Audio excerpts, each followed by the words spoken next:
I'd like to welcome everybody to today's presentation on Child Development 101, the infancy stage. Obviously, we're talking about the different stages, so this is one in a multi-part series to get us through the sort of lifespan development information that we need to know. In this presentation, we're going to explore the developmental tasks and needs of the infant stage, and we're talking about it very loosely, 0 to 2 years old. We're going to explore Maslow's theories of biological and safety needs, Erikson's theory of trust and mistrust, Bowlby's concept of attachment, and Piaget's concept of cognition and schema formation. All of these fold into one another to really form the foundation of how the child perceives the world. We're going to discuss how failure to get these needs met can result in later mental health issues, discuss how failure to resolve the trust versus mistrust crisis results in later mental health issues, and discuss how infants' primitive cognitive abilities can develop dysfunctional schemas for later in life. So let's start out with the very basics of a lot of what we're going to talk about today. Secure attachment. In infancy, the trust versus mistrust stage, the child is developing this sense of security, the sense of safety and empowerment. Now remember, trauma is feeling unsafe and disempowered. Feeling safe and secure is the opposite of trauma. So when children are in environments in which they are not getting their secure attachment needs met, it's traumatic. It's terrifying. Even if they can't articulate it, because a 6-month-old really can't talk that much, you will see nonverbals. You will see other behaviors that communicate, hey, I'm feeling very unsafe. So in this stage, as with all stages, it's important that the caregivers focus on being consistent to respond to the child's needs in a consistent fashion. When Junior cries, we're going to respond to Junior relatively quickly. It's not one of those, well, maybe my caregiver will come, maybe my caregiver won't come. I don't know. The child knows on some level that the caregiver is going to respond. Now, they may not get it right the first time. They may think, oh, you're cold, and when in reality, they're hungry, but they're trying. And the caregiver consistently responds and consistently tries until they've figured out what's going on with the child. Attention is spending time with the child, and children develop their relationships with others based on their interactions. If they are plopped in front of the television or just left in a crib all day long, they don't develop a lot of schema about other people or themselves. And we're going to talk more about that. Caregivers also need to be responsive. And babies have 5 different cries. I'm hungry, I'm cold, I'm scared, I'm wet, and I'm tired. And caregivers over time will develop an awareness of those different cries. If they're being sensitive to the child's needs, they'll figure out kind of what it sounds like or what it looks like. A lot of children, when they get tired, they'll start pulling on their ears. Now, the ear, interestingly enough, that's where a lot of our vagus nerve endings are. So they're actually soothing themselves, and they're tired, and they want to go to sleep. But I digress. Being responsive to that child's needs is so important to help them feel safe and empowered. Encouragement is another thing. And when we're thinking of infants, you're not going to be saying, hey, you can do this. Why don't you try out for the ball team? No, of course not. But encouraging a child to roll over, encouraging a child to sit up, encouraging a child just to smile or to reach for things is important, because the child starts sort of feeding off of the caregiver's energy. My son was a micro-preemie, and we had an occupational therapist that came in and worked with us 3 days a week for several months after he was released from the hospital. And things that I didn't know back then, like, for example, children won't naturally put their hand into a closed, like a bucket or something, because they don't realize that they can. That's something that they learn. Now, obviously, this is with young infants. Learning to reach across the body. Those are things that children aren't born just naturally doing. Eventually, they figure it out, even if they're not encouraged. But encouraging a child when you hold a toy up above it and encouraging them to reach for it helps them develop those gross motor skills. So encouragement comes in many different forms for infants. And safety. That kind of goes without saying. We want the child, the infant, the toddler, to feel safe, to know that when caregiver walks into the room, that it's going to be okay. They may not love it, but it's going to be okay. And that can trump a lot of things for the child if they feel like, okay, caregiver's got this, and I can turn it over. And obviously, cognitively, they're not thinking about that, but on some level, their brain is registering it. In terms of Maslow's hierarchy of needs, we think about that hierarchy. The base level, we need food, we need water, we need clothing, we need shelter, we need medical care as appropriate. An infant can't get this for themselves. They're not even mobile. So we need to recognize that the infant relies on the caregiver to provide food when hungry, to provide shelter and physical comfort, to provide protection from overstimulation, and to provide enough stimulation so the child's not understimulated, to help them sleep when sleepy, and just to provide human contact. Human contact, kangaroo care, for example, or even just holding and swaddling the baby can increase oxytocin levels. Oxytocin is our survival hormone, our bonding sort of hormone. And oxytocin is a major anti-inflammatory and regulator of our autonomic nervous system, of our stress response. So when children are exposed to environments that increase their oxytocin levels, it can help them better self-regulate. In terms of stimulation, this is interesting because the caregiver needs to be sensitive to the child's needs. Sometimes some children are overstimulated way easier than other children. And it's up to the caregiver to be conscious of this and be able to respond consistently in a way that meets that child's needs. Maybe their older brother was very different, probably was. Okay, we can't stimulate this child based on what that child needed. So being aware of what this individual's biological needs are. What is overstimulating? What is too much? And that is, you start getting clues about that early on. Some children, most children, respond well to being swaddled. But there are some children for whom that feels oppressive and painful. And becoming aware of that and not just trying to follow the book on what to do when a child is upset or what to do when a child is cranky. In terms of safety, we need to make sure that the child knows that we are a consistent presence. Remember, at this age, children don't have object permanence. So when the caregiver leaves the room, the child's like, well, they disappeared. That's why peekaboo is so much fun for very young children, because they literally think the person disappeared. They don't have that sense of object permanence that develops later in life.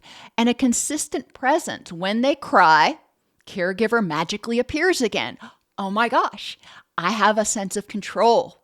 I have a sense of empowerment. Kind of like the uh-oh game when they're sitting in their high chair and they knock their bottle onto the floor And most of us will go, uh-oh, and we'll pick it up. And then the child, at least at our house, and I know other parents that I've interacted with have had similar experiences, that becomes quite the game. If the child wants attention, they'll intentionally knock off their bottle or knock something off their tray. So the parent has to pick it up. And it's like, hey, look what I can make you do. But from a child's perspective, that gives them a sense of agency. We also need to help children feel protected from loud noises, from pain, from being startled. Now, are they going to experience pain? Yeah, we all do. They're going to get their shots. They're going to fall down and skin their knee. Things are going to happen. They're going to have gas pains. That's going to happen. But as a caregiver, we can respond in a comforting manner. Loud noises are going to happen, but we can let them know, hey, it's okay. I've got this. When they startle, for whatever reason, being there to help them recognize, again, I've got you. Now, not all children like to be embraced. Not all children will calm down if you pull them in and hold them tight. But being there and responding to the child in a way that's meaningful to them is important. In terms of Erikson's stages of psychosocial development, trust needs have to be met. In order for a child to develop a sense of trust, the child needs to know that they can interpret, trust, and act on their own feelings. Now, remember, we're going from 0 to 2 here. We've got quite a bit of agency that develops once they start walking or at least toddling. But during this period, when the child is hungry and they communicate in whatever way they communicate, as a child, as an infant, their hungry cry. As a toddler, they may sign. They may say they want more to eat. But they are able to communicate that they're hungry and get their needs met. And they learn how to respond to their cues. We talk to them and we say, are you hungry? If they say, I want something to eat, or they ask for juice, you say, oh, you're thirsty. So they start learning how to ask and how to identify those feeling states.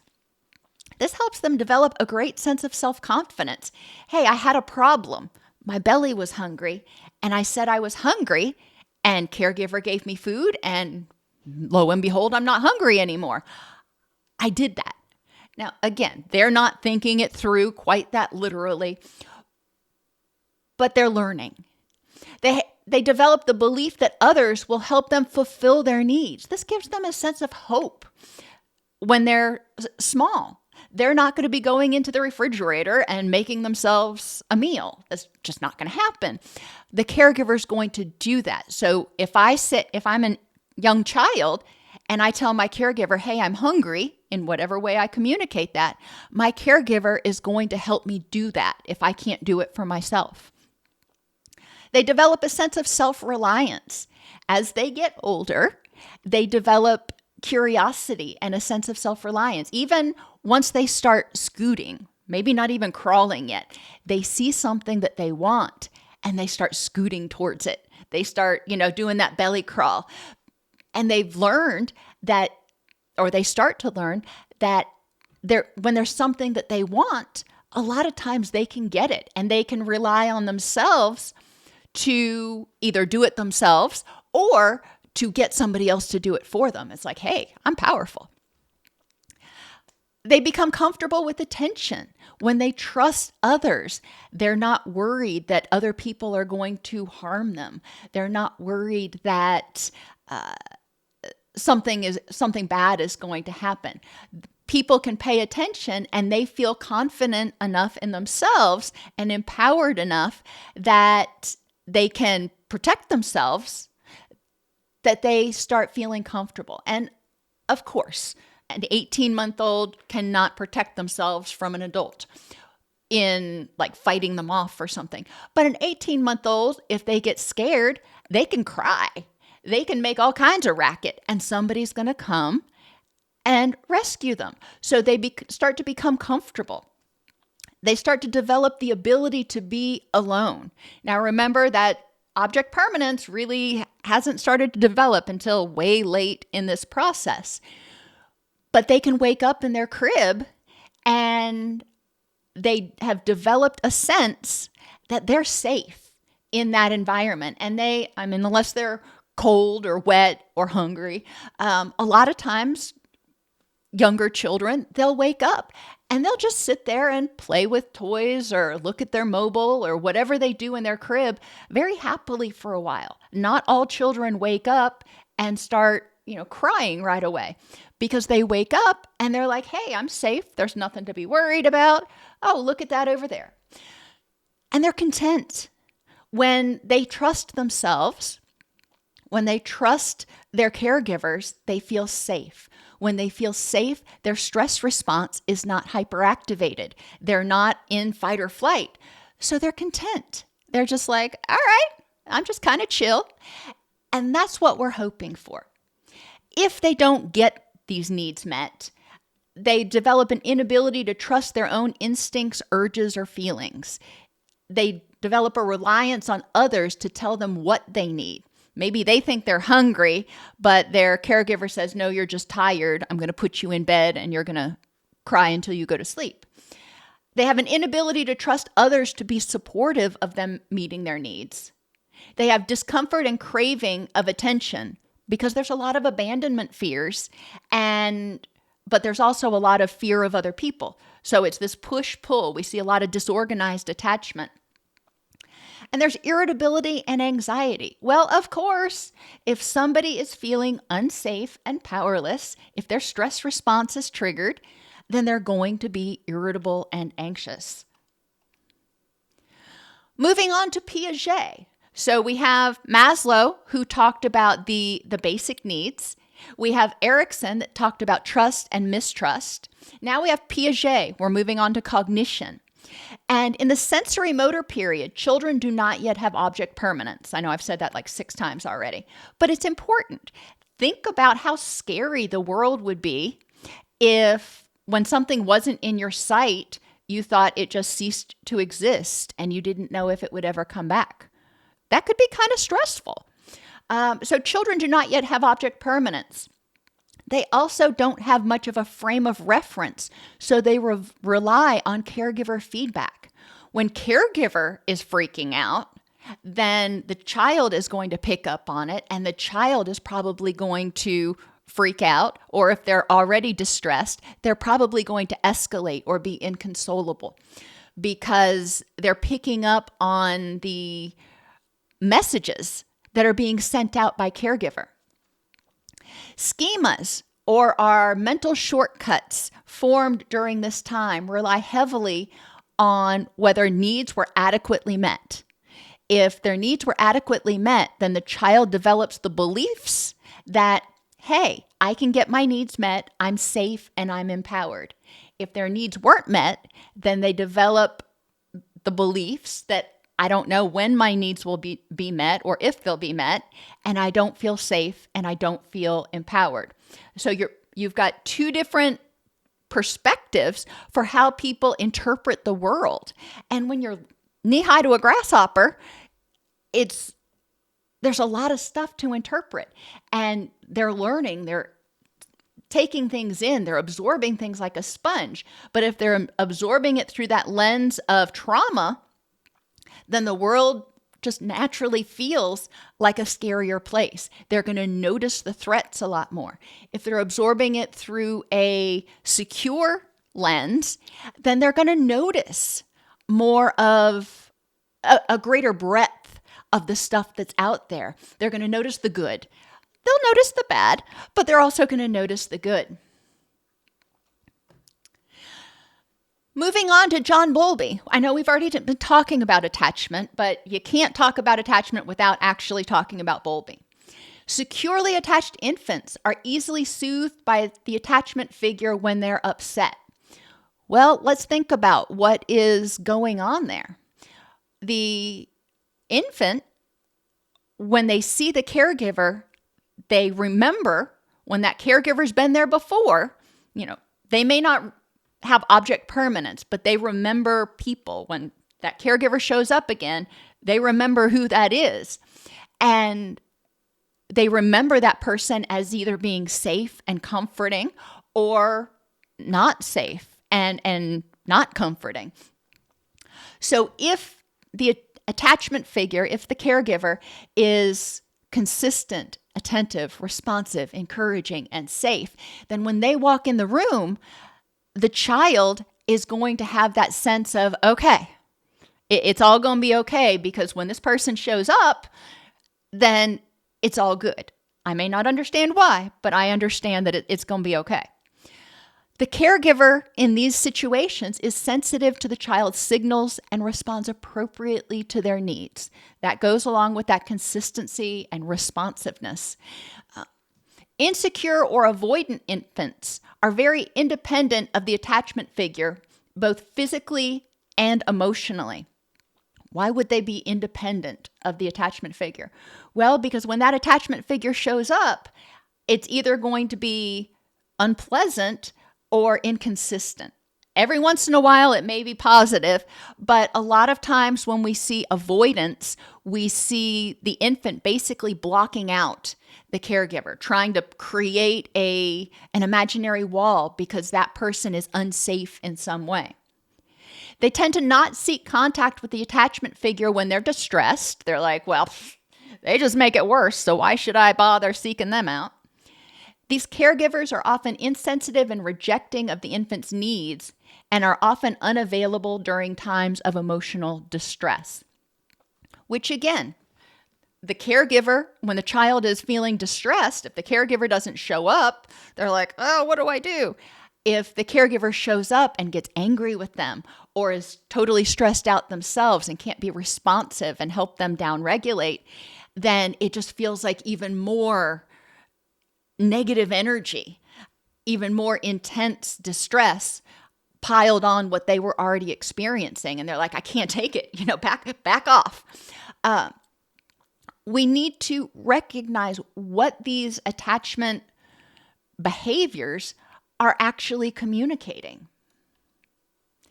Ambivalent children often exhibit clingy, dependent behavior, but are rejecting of the attachment figure when they engage in interaction. So they want them around because they're like, I'm not safe, if you're not here. I know that I can't defend myself, but I really don't want to spend time with you. I want you to be there if something bad happens, but really you're overwhelming. So just stay over in the corner. The child fails to develop any feelings of security from the attachment figure. They exhibit difficulty moving away from the attachment figure to explore novel surroundings. So again, think about it sort of in a room or on the playground where the child wants the caregiver there. I'm going to be clingy and dependent, but I don't really want to interact with you because all of our interactions or a lot of our interactions are painful or unpleasant or conflictual. But I'm also afraid to move away from you. So I may play, right within 15 feet of you, but I'm not going to go slide down the slide. I'm not going to go explore other things on the playground because if I can't see you, then I'm afraid you're going to go away because I don't trust that you're going to stay around. When they're distressed, they're difficult to soothe and not comforted by interaction with the attachment figure. In many cases, we can look back and find that the attachment figure has been ineffective at helping console the infant in the past. And whether it's consistently ineffective or sporadically ineffective, they've been ineffective. And so when the caregiver tries to soothe the child, a lot of times underlying what they're doing, there's this undercurrent of, I don't know if this is going to work. I don't know how to make this child stop crying. I don't know how to do this. So they start getting stressed. The child picks up on that. So the child becomes more difficult to soothe. This behavior, when the child isn't responding to to the caregiver, and where the child isn't really even wanting to interact with the caregiver that much, but they want them around. They just don't want to interact with them because that tends to be painful, often results in the caregiver not really forming an attachment with the child either. All of these ambivalent behaviors result from an inconsistent level of response to their needs from the caregiver. And so sometimes it's great, but a lot of times it's not. We need to be mindful of what's going on with these children, being attentive to their cries and cues before they become hysterical. Now, that's not always possible. If you are asleep in bed, you're in complete deep sleep phase, and it takes you a couple of minutes to actually hear the cries and wake up, sometimes it does. If the child gets hysterical occasionally, that's not going to completely destroy attachment. The important thing is recognizing, oh my gosh, baby needs me. Let me go attend to their needs. And paying attention to those cues is also so important. When I was working in a residential program in Florida, we had a mother-baby unit. And most of the caregivers that were on that unit were not effective at really identifying the baby's cries. Most of the time, when the child would cry, they'd check its diaper. If the diaper was dry, they'd put a bottle in its mouth. And if that didn't work, they would just put them in the crib and let them cry it out. So they weren't figuring out really what's going on with Junior that's causing this cry right now.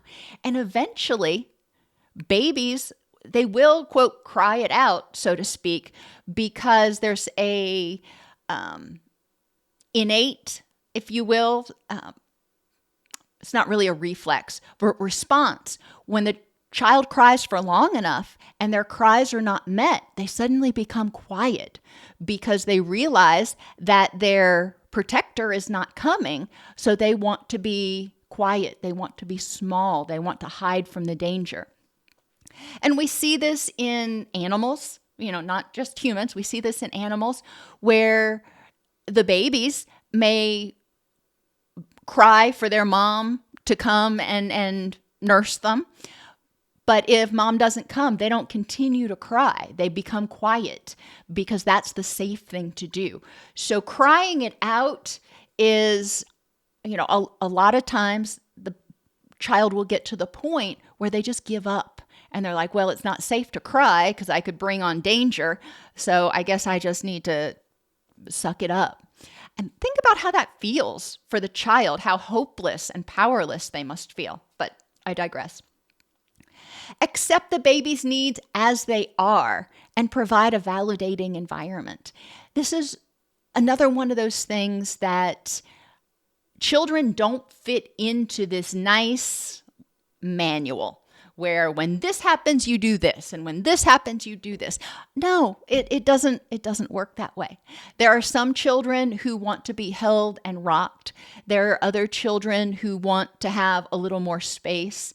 One of my children was a lap child. She was always, on somebody's lap or snuggled up with them. My other child, not so much. Very sweet child, very interactive, but was never one to crawl up on your lap and want you to read him a story or something. And recognizing their different needs is important. As I mentioned earlier, sensory differences are also crucial.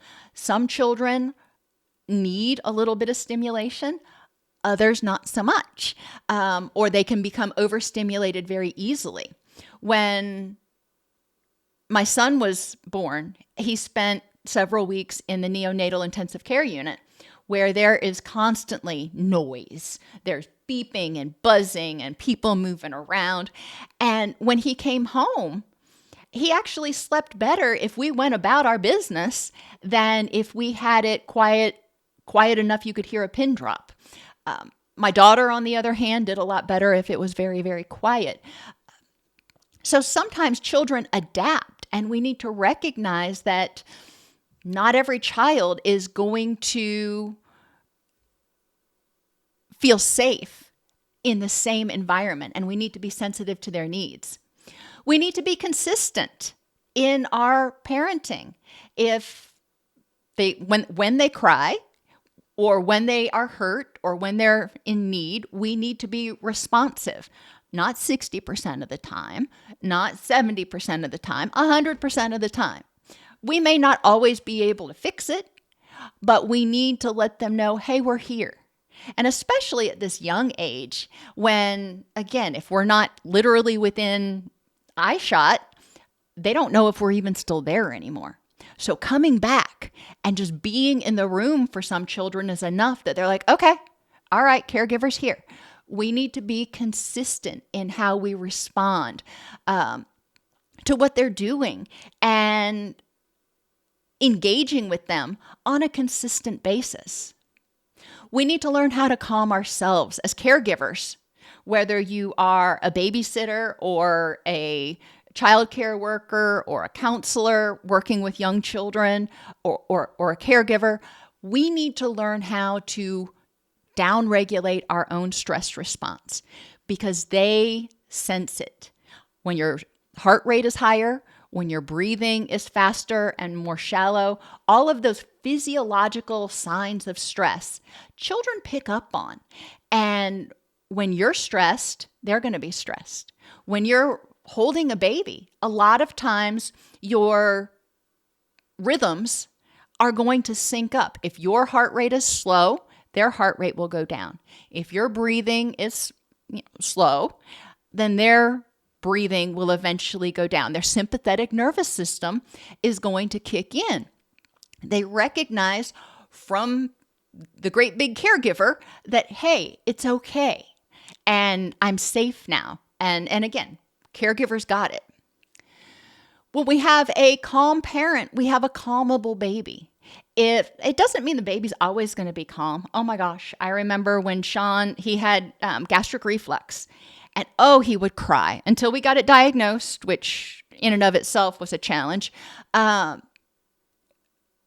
He would eat, or even if he hadn't eaten in a while, but whenever he would lay down, he'd have that reflux and it would hurt and he would cry and cry. So his father and I would take turns walking with him and rocking him, trying to get him to downregulate enough to go to sleep. But we knew that if we started to get stressed, if we started to get frustrated because he was having a bad night, that it was only going to make it worse. As we got progressively stressed, he would start to amp up. If we were able to stay calm, then we were able to gradually help him downregulate. It wasn't instant. A lot of times it had to do with helping him sit up and helping that pain go away.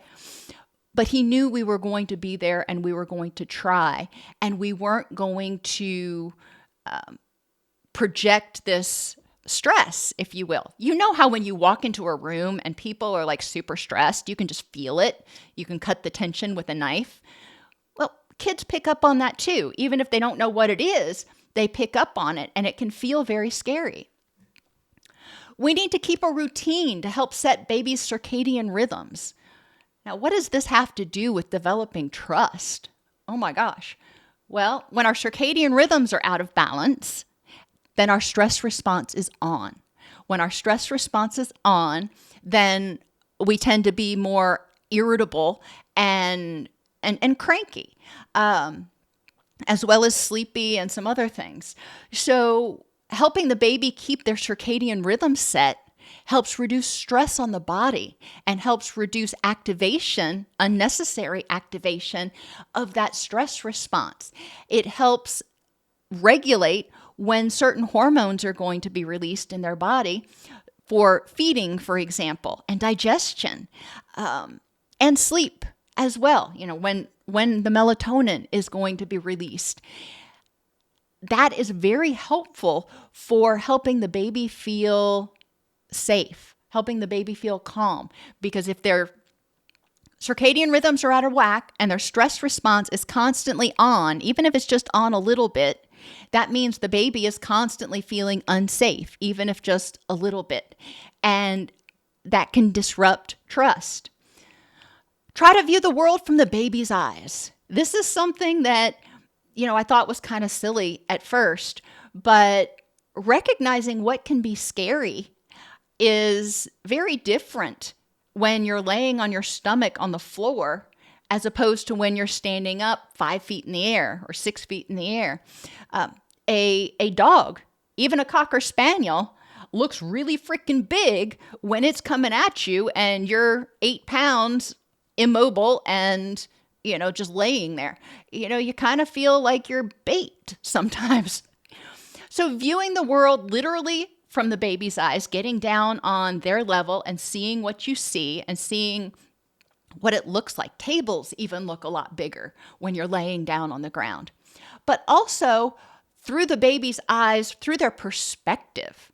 Think about, what does it feel like when they're laying on the floor and somebody comes whizzing by them, walking really quickly, even if they're not stepping over them or something. It can be a little scary seeing this person walk really quick past them, or big dogs, or even cats. Cats are obviously a lot smaller, but if they want to get all up in your business, they're going to do it. So is that something that is comfortable for the baby or not? Some kids love cats. Other babies are like, no, they're too much up in my business. Be attentive to your emotional and physical cues before you become over or underwhelmed. We need to reparent ourselves. If we're going to teach the child to how to downregulate and how to modulate their stress response, we need to know how to do it, which means we need to be more mindful. How am I feeling right now? Before I go in to pick up Junior, how am I feeling? If I'm feeling irritated that he's crying again and he was just up an hour and a half ago, all right, well, that's my stuff. And I need to literally check that at the door. Take a couple of deep breaths before I go in, or whatever it is, to activate my vagus nerve and my relaxation response. And then approach Junior. Be mindful in your approach to self-response to learn to trust your feelings, intuition, and urges. Identifying how you feel. Recognizing that if you're mindful of how you're feeling and you say, I'm feeling anxious or angry right now, and then you start questioning whether you should feel anxious or angry, or criticizing yourself for feeling anxious or angry, you are supporting unmindfulness, if you will. So it's important that we as caregivers learn to regularly and effectively identify how we feel, both physically and emotionally. Identify what's causing those feelings, address those issues, and evaluate the outcome. Learn to empower ourselves to address the issues, but we've got to know that there's an issue first. We've got to turn off that autopilot. We need to learn self-soothing skills, accepting what's going on in the moment, breathing, slowing our breath in whether it's singing loudly or square breathing or blowing bubbles, whatever it is that helps you slow your breathing. So accepting in the moment, breathing, compassion for ourselves, and in this case, also maybe for the child, for what's going on. I don't know why you're crying again, but obviously you're distressed, and I'm going to have compassion for that and how scary it must be to be this little human being and not feeling safe, not feeling able to meet your needs. So acceptance, it is what it is, breathing, slow the breath, compassion, and then determine what needs to happen. Determine what you need to do to address the situation. And identify supportive others. When we are parenting small children or reparenting ourselves, sometimes we just need somebody else to listen. We may not need their answers, but we need somebody else to hear us, to validate us, to say, yeah, I can see where you may feel that way. Having somebody that you can just vent to and say, oh my gosh, last night was so challenging. Junior was up, I swear, every hour on the hour last night. I got 0 sleep. There's nothing they can do about it. There's nothing you can do about it. But that supportive other can say, wow, you must be really exhausted. That's validating. They may even be able to say, hey, you want me to come over so you can take a nap? That would be super excellent. May not be actually achievable. Identify those things or situations you perceive as anxiety provoking and evaluate them through an adult lens. What am I afraid of in this situation? When I used to take my kids to the doctor, I have had a long-standing, since I was in second grade, long-standing fear of needles. And when we would go to the doctor, I would know that they were going to get vaccinations, and I would know that it was going to hurt, and I would know that they were going to cry. And I hated all those things. So just the fear of the injection is one, that's triggering my anxiety, but also knowing that it's going to hurt and they're going to cry and I can't stop it. That triggers more of my anxiety. So we're going in there and the kids are already picking up on the fact that, hey, mom's kind of stressed. So asking myself, what am I afraid of in this situation? I already identified for you mine. What's the probability that something bad will happen? Well, in that situation, what's the probability that they're going to get an injection? Probably pretty high. How have I or others successfully handled things like this before? Have they gotten shots before? Yes. Have they cried before? Yes. Have I held them and consoled them and it went okay? Yes. Is this something necessary? Yes. Okay. So it's not something that I want to do, but in true acceptance and commitment therapy, I can be a good parent and be attentive to my child's needs and cause them minor temporary pain by taking them in to get their vaccinations. Keep a routine to help you set your circadian rhythms. Circadian rhythms are set by light, by temperature. Cooler temperatures make us want to sleep, by when we eat, and by our sleep routine. So try to go to sleep, just like you tuck Junior in at 7 o'clock every night. Try to tuck yourself in at 9 or 10 every night. So you are setting your circadian rhythms as well. That will help reduce your underlying stress because just like for kids, when our circadian rhythms are out of balance or we're not getting enough good quality sleep, that registers as a stressor and increases the activation of our stress response and increases the activation of our stress hormones and increases systemic inflammation. None of that is going to help us with our parenting. Infants have very little frame of reference and absolutely no object permanence. Every experience is often filed as an initial schema. Everything they do, the first time they meet Aunt Betty, that's an initial schema. So the next time they meet Aunt Betty, they're going to anticipate what life is going to be like or what the interactions are going to be like based on their prior experience with Aunt Betty. So we do need to be aware of children's initial reactions because they start out with having nothing to anticipate the world through, nothing to predict what's going to happen. So they're like, I don't know if I'm safe or not. With each experience, then that's something that they can refer to and they can recognize, hey, this is okay, or this is not okay. And we need, from a behavioral standpoint, we can learn a lot from children by paying attention to what they register as distressful. And what I mean by that, for example, Sean would start to cry when you would try to put him down to go to sleep in his crib. But you could put him in his bouncy chair and he wouldn't cry a bit. I started putting these things together later. Ultimately, lo and behold, he was telling us in his 2-month-old way, when I lay down flat, it hurts. It hurts a lot. Please do not lay me down flat. Paying attention. Their cries are their way of communication.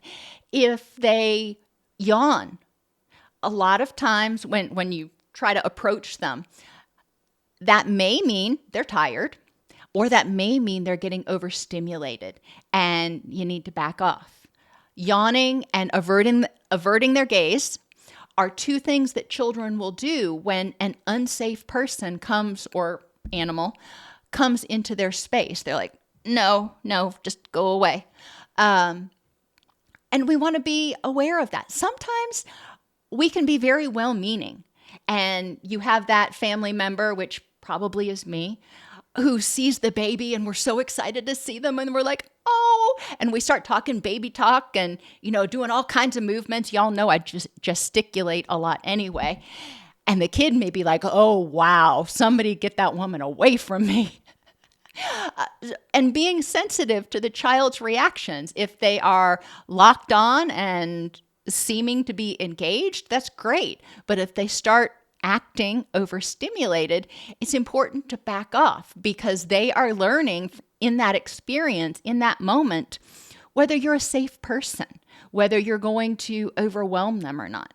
Now, the next time you interact with them, they're going to add to that schema. At this age, and for several more years, the child's not going to be able to differentiate. So if you have a great interaction, your first interaction, but the second interaction is just very traumatic, then the child is going to err on the side of this person's unsafe.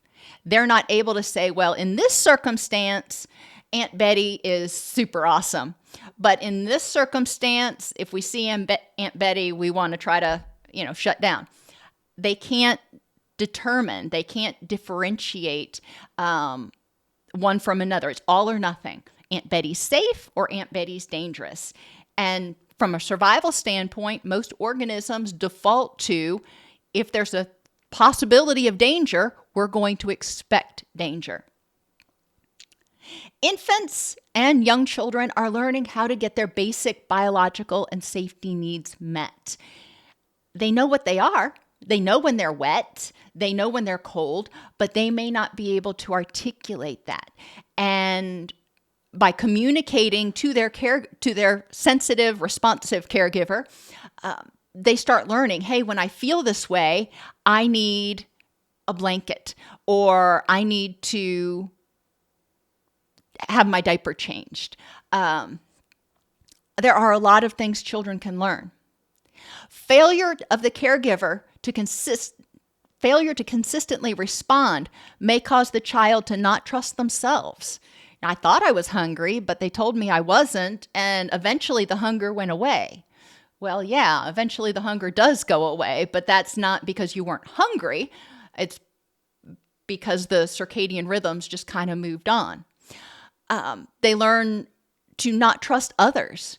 I can't trust that you're going to consistently meet my Maslowian biological needs. I can't trust that you're going to be there to keep me safe.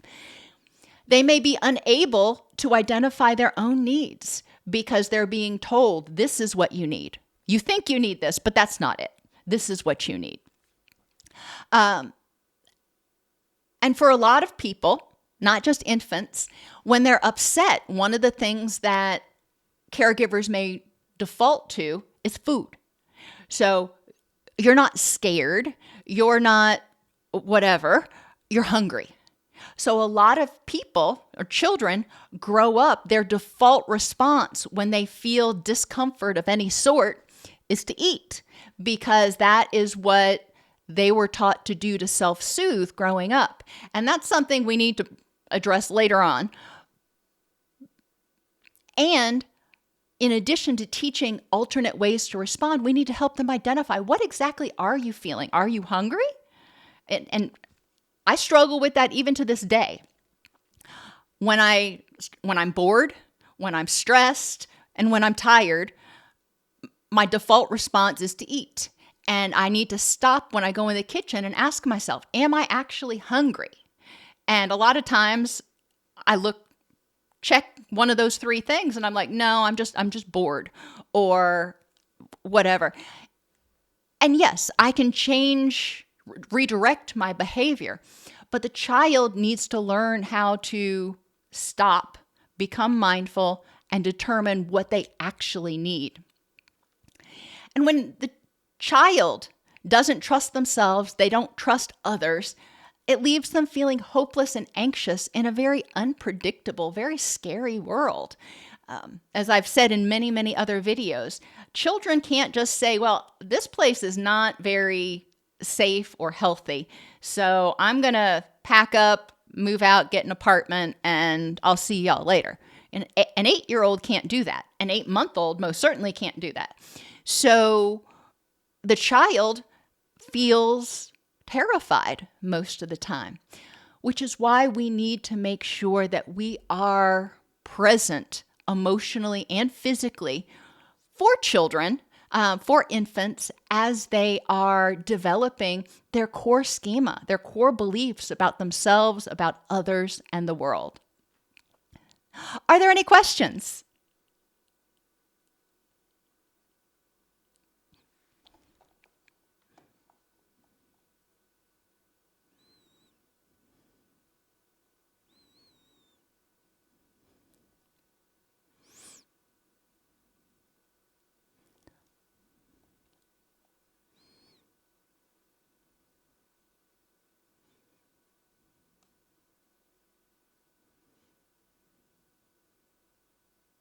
Alrighty, everybody. Well, thank you for being here today. I know it was a diversion from topics we usually cover, but it's something that's important because a person's development during those formative stages really greatly impacts how they perceive and react and think about the world as adults. And it can help us understand their responses and help them understand their responses and figure out if they want to change them or not.